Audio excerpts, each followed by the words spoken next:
Welcome to Chillin' 101. We hope this video helps. You start by assessing the chips. Taste one to confirm staleness, sniff for off odors, and separate broken pieces. Once done, preheat your oven to 300 degrees F and arrange a wire rack over a baking sheet. This encourages even airflow and prevents sogginess. Make sure to blot any obviously oily or wet chips with paper towels so they won't steam during reheating. You're not just heating, you're driving out residual moisture while re-crisping the structure of each chip. You now focus on execution.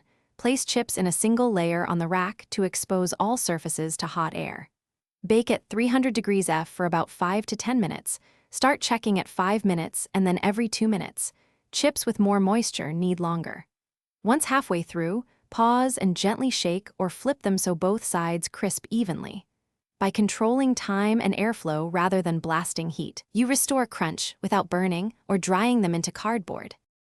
You finish by removing chips when they sound crisp and immediately cooling them on the rack for 3 to 5 minutes so the crispness sets rather than collapsing.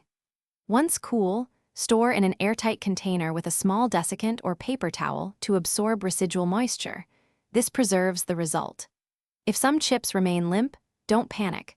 Return them to a hotter 325 degrees F for short 2 to 3 minute bursts and watch closely. This targeted boost usually rescues the stubborn pieces. Thanks for watching. Consider subscribing if we helped you.